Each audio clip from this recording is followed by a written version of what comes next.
Monster Hunter has had games that have attempted to emulate it for many years, whether it was to try different things with the genre, or to capitalize on its success and create a clone to attract fans of the game. The existence of these knockoffs aren't a surprise. Despite most games having an effort at concealing their imitations, one game was brave enough to not make a single attempt at hiding what they were doing whatsoever.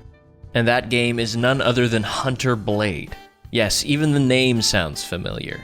Published and localized by a company named B-Bomb Online, Hunter Blade dares to go against the grain of not only being a Monster Hunter clone, but also walking the road of copyright infringement at every possible turn.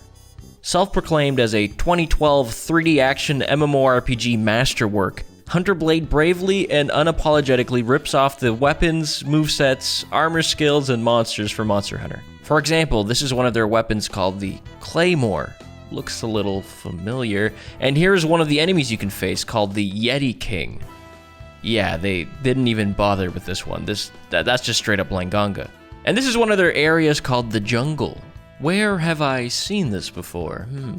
As if neglecting the intellectual property of Capcom wasn't enough, the team behind Hunter Blade wasn't afraid of putting in random, unapproved IPs and brands as armor sets. It was glorious. I was a big fan of Christopher Judge's performance in Hunter Blade, personally. While most hunters treat games like these with disdain and simply ignore them, the funny thing about Hunter Blade is by being nearly identical to Monster Hunter in its gameplay and features, it ended up being actually fun to play, alongside filling the niche of being a Monster Hunter MMORPG available to the West. The game added some wild features like PvP combat, MMO raids, and invading other people's quests like you're playing a damn Souls game, which made it at the very least something worth a try as a Monster Hunter fan. Hunter Blade is a ridiculous abomination that deserves its place in hell while simultaneously being incredibly fascinating to learn about, which is why today I want to share the wacky, goofy details about this game that otherwise would have been lost to time. In order to understand the absurdity of Hunter Blade, let's first look into its origin. The year is 2012. Monster Hunter 3 Ultimate was thriving in the West, but hunters were craving an MMO experience that could be played on PC. Monster Hunter Frontier fulfills that, but it was a Japan-exclusive game. And this was before the release of Monster Hunter Online or any alternatives like Dauntless. Developed by Joy China and published and localized by Chinese company B-Bomb Online, Hunter Blade released seemingly out of nowhere to fill the niche of a Monster Hunter MMO in the West. Somehow around this time, Joy China got their hands on plenty of Monster Hunter assets, since many things are identical if not very similar. Hunter Blade was a mix of 2nd generation and 3rd generation animations and enemies. Honestly, it impressed me at what lengths they went to plagiarize. Despite all its blatant similarities, Hunter Blade had some unique features, most of which were related to it being an MMO. In order to truly grasp the greatness of this game, let's put you in the shoes of a hunter in the year 2012 who just downloaded this new and upcoming title. You boot up the game and you're met with this cool intro cinematic of the game's flagship dragon, the Ice Worm, and you're put straight into the character creation screen, which is very similar to a typical MMO in the style of World of Warcraft. You can do simple things like change your hair color, hairstyle, and face. It's fairly limited in customization compared to typical Monster Hunter games at the time. On the right hand side, you can pick a weapon to start out with, which doesn't really matter since you can change your weapon in the game whenever you want. They even mentioned it in the game trailer as Hunter Blade being a specific game experience without classes. Yes, I'm sure it's quite specific. Some weapons are unlocked when you hit a certain level, and the ones that were question marks on the screen never ended up releasing. Let's take a look at these original and unique weapons though, shall we? We're about to experience some realistic actions in fast-paced fighting. First up is the sword, which is essentially a direct copy of the longsword in almost every way. Same vertical attacks and stabs, you can fade slash and unleash your spirit combo in a shockingly similar manner to Monster Hunter. The Claymore works exactly like the greatsword. No effort was made to make it any different. Same slashes, uppercuts, and charge attacks. The one-handed sword is identical to the sword and shield, to no one's surprise. And the two sabers functions exactly like the dual blades. You have your demon mode that drains stamina, accompanied with your trusty demon combo. So far, the weapons in Hunter Blade have been direct copies of Monster Hunter's 2nd generation weapons and animations. Oddly enough, when it comes to things like walking animations, they look completely different and downright goofy. The chain hammer is where Hunter Blade decides to get ambitious. Since the game doesn't seem to have any type of stun mechanic, it seems they went with something completely different for their version of the hammer. Essentially, the playstyle for this weapon is a hit-and-run poke style, since the chain hammer extends to stab the enemy. The running animation looks similar to Hunting Horn, but that's the only similarity between them, really. The ranged weapons are definitely where things get a little funky. Instead of a bow gun, this game has the crossbow gun.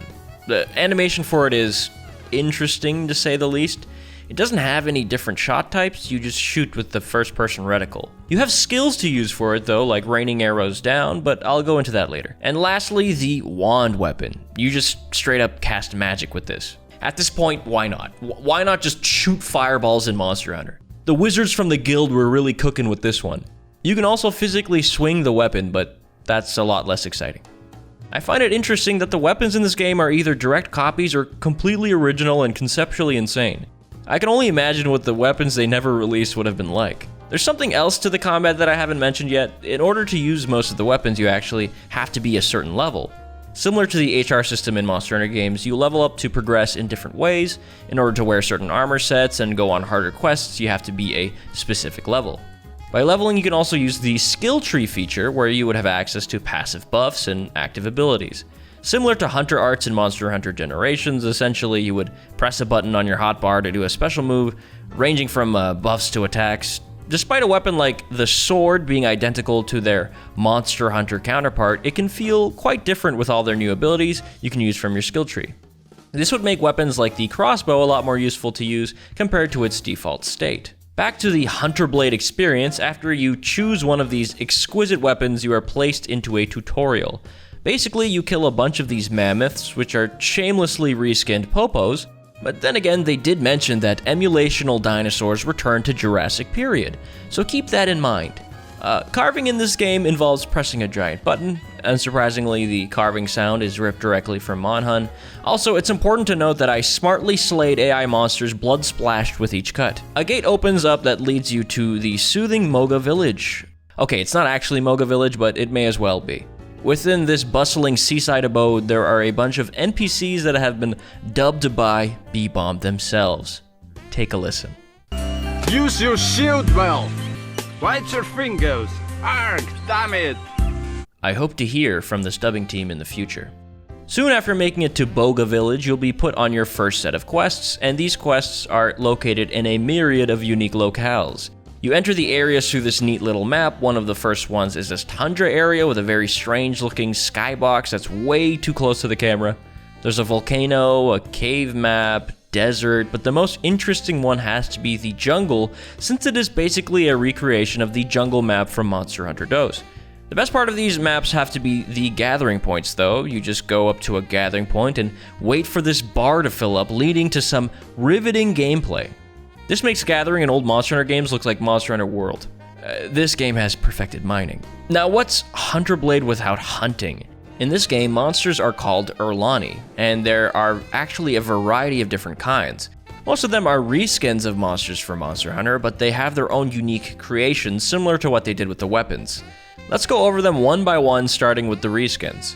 The Ape King is a complete reskin of Drajang, and by reskin I mean they behave the exact same moves. The Ape King, however, looks like some kind of Ganon Blanca creature. I'd love to see a Furious Apex version of this guy. All of the drones are in this game, and they're dubbed Wyrm Kings. The Blue Wyrm King is basically the same as a Velocidrome, and they're accompanied by smaller drones just like regular Monster Hunter. The Boar King is exactly the same as Bulldrome. It's actually funny that for monsters like these, they don't even bother with changing anything up visually, or they do, but they still end up looking essentially the same, like the Yeti King. It's technically not the exact same as Blangonga in the stature and model, but changing a snow baboon into a variation of a snow baboon leads to so many questions. The Pronghorn also has a similar moveset as the Boar King, but mixed with a Kirin. Another reskin, if you'd call it that, is the Chella Crab King. The skulls on their backs are just miscellaneous seashells and unnamed monster heads, but the crab is the same Hermitor we all know and love. This one's a strange one. The Erlani named Crazy Lizard is a reskin of Kezu. I just don't know why they went with a lizard, or how this lizard is so crazy. I guess emitting electricity like that is pretty nutty. Crazy Lizard has a subspecies named Green Lizard, so just like Monster Hunter, we got subspecies and variations up in Hunter Blade. Although I probably shouldn't be surprised they went to the great lengths of recoloring existing monsters. Looking at the Wing Wolf Erlani, you probably wouldn't guess from his appearance alone that he's a reskinned Teostra. Yeah. Well, at least you can't say they weren't trying to get creative with this one. So far, the reskins have been of monsters from the second generation of Monster Hunter, but the Swiftbat is actually based off of Barioth from the third generation, as well as the Dim Pard, which seems to be a reskinned Lucent Nargacuga. The invisible mechanic is a lot less elegant in this game, though. Probably one of the coolest looking reskins in my opinion is the Oasis Beast, who uses a Cantor's moveset. It's actually a pretty cool design. I remember not even realizing this was just an Acantor back when I played this many moons ago. Here's a strange one. Stingbee is based on the Vespoid Queen. They're even ripping off the niche monsters. Bravo. The Mammoth King is just a giant popo, and the flagship of the game, Iceworm, seems to be based off of Kushala Daora, but has his own unique moves as well. All things considered, they did make a cool dragon design. Looks a lot like something you'd see in Monster Hunter Frontier. That's the last of the Erlani I could find that directly ripped off monsters from Monster Hunter. Now, most of them had at least one or two unique moves in addition, which were obvious to spot since they were typically animated really poorly. There are Erlani that are completely original, or maybe ripoffs from other games, who knows, but for some reason I will give them the benefit of the doubt here. First up is the Basilisk, one of the first quote-unquote tough monsters you fight as a repel quest. He's like a lizard thing. The Caprite at first glance would seem like a reskin of Lavasioth, but he just runs at you like a dumbass instead. This one's actually cool. The Sand Ray has some interesting sand-based attacks, along with a shape and design that's quite different from the rest of the cast. Speaking of different from the cast, this is the Corpse Flower. It can attack you with vines, cover you in poison, all that good stuff you can expect from a violent plant. It can also burrow underground and retract itself into this little egg form that defends itself from attacks. Overall, one of the most unique fights in Hunter Blade. Another cool Erlani is the Desert Sand King. Just a giant worm to fight in the desert. What's there not to like? Lastly, we have the freak of nature known as the Lacerator Beast. I don't really know how to describe this thing. It kind of fights like a Gosharag. He jumps and does somersaults. He's just straight up some freak from the Void Dimension. It's just such an odd addition compared to the other enemies in the cast. Like, this is just a demon guy. That's all the Erlani I could find footage for, but the game has a couple others aside from subspecies that I couldn't find videos of, such as the Gila, Broadmouth Salamander, Toxic Spider King, and the Split Dragon. Special mention to this giant Mosswine. You don't fight him or anything, he's just there. I love him. Overall, there is quite the wacky list of creatures to fight, and a surprising variety for a knockoff game like this. Basically, if you're a fan of Monster Hunter, you're bound to enjoy one of those fights because they're essentially carbon copies. When it comes to actually fighting these Erlanis, there are some interesting things to talk about when it comes to the combat. First of all, the UI is something we're all used to, the biggest difference being numbers dictating things like HP and stamina. Numbers don't stop there. Long before Monster Hunter World, Hunter Blade introduced damage numbers in combat. At a certain point, you also unlock the ability to see their health bars. In general, I'm not a fan of this feature in Monster Hunter type games, but for Hunter Blade, it doesn't seem like a big deal. You can cut tails in this game, but I love how awful the animation for it is. The tail doesn't fly away with a satisfying sound effect, it just drops to the ground all limp with a goofy-ass sloshing sound. Another interesting aspect about the game is that you can have a team of 5 instead of 4. The hunts themselves never seem particularly difficult, so it might have been overkill to have that many hunters at once. Once you finish a hunt, you get this arcade-style graphic that lets you choose a reward in a chest, and sometimes you break a comically large chest to obtain your spoils. They like using treasure chests like this a lot. It replaces the supply crate that we'd usually see in Monster Hunter. The hunt complete text pops up when you defeat an Erlani. It is a lot more jank and less dramatic than when Proof of a Hero plays in Monster Hunter games. Hunter Blade mixes in a lot of interesting MMO elements, but a free-to-play game is nothing without its cash shop. Similar to layered armor, you can buy outfits to cover your hunter, ranging from generic outfits to Kratos from God of War, or being a Na'vi from Avatar. Damn, 10 years later, talking about Avatar is relevant again. In classic MMO fashion, you can purchase yourself a pair of giant wings for your hunter. I wouldn't be surprised if you had to roll gacha for this or something. It is known that the bigger your wings are in a free-to-play MMORPG, the stronger you hit. You can also purchase pets, which basically act like a feline companion in Monster Hunter. I like how they call them either cute cat and cute dog because they look absolutely terrifying. You can also get yourself mounts in this game. You can use them in hunts like palamutes, so it helps you get around in the game faster without having to worry about stamina. Clearly, Capcom must have been taking notes from this masterpiece of a game. Another cool feature unique to Hunter Blade are its raids. Essentially, you gather the squad to fight waves of Erlani until you face the final one, which is typically giant. It kind of gives the world boss or dungeon boss kind of feel to these monsters. There's a wide variety of them you can face. I think fighting giant monsters in Monster Hunter type games is always a highlight, so this is something I enjoy a lot from Hunter Blade. The game also had event quests to do as you would in any Monster Hunter game, and in classic MMO fashion, it had seasonal events like Christmas. In Hunter Blade, there was a clan system. Basically, you could make a family with other players, then those families can join together to form a clan. There were clan-specific areas you can unlock to hang out and gather in, as well as clan wars to do some PvP. PvP is a feature you wouldn't really think of when you think of Monster Hunter, but technically there was a PvP feature back in Monster Hunter DOS and Frontier that involved you facing a hunter's monster, and whoever killed their monster first would be victorious. The PvP in Hunter Blade, however, is more in line with what you would see in free-to-play MMOs. There can be these giant 10-man fights where you just brawl out. I find this fascinating because there's gotta be weapons that are much better than others in PvP, right? There's no way this is balanced. I feel like somebody with a crossbow or a wand would dice everyone up. You could also face players 1v1 just to show them who's boss. Either way, I'm sure many players were eager to start violent wrestling in Savage Arena. Lastly, the feature that stood out to me the most is invading. Basically, when accepting quests, you can opt to allow people to possibly invade you for the benefit of getting better rewards. Essentially a gamble and race to finish off your Erlani before John Souls shows up and ruins your day. This is such a fascinating feature. I would actually kill for something like this in a real Monster Hunter game. Like a rogue hunter that got CTE by fighting a great Jagged that now wants to hunt you down. Or something like that. I'm not a lore guy, but anyways, Dark Souls feature in Monster Hunter type game good. Hunter Blade's unique way of integrating MMO elements like PvP, raids, hotbar abilities, and mounts, in my opinion, actually lended itself well to a game series like Monster Hunter. It's so strange to say that a lot of gameplay decisions they made actually made the game fun, when this is such a blatant and disgusting ripoff of my favorite video game series. Playing Hunter Blade is like going to the dark web to get your Monster Hunter fix in that era. You had no alternatives for an MMO, Monster Hunter experience unless you wanted to jump through a bunch of hoops to play Frontier, and Hunter Blade had the benefit of being a free-to-play game that anyone could try.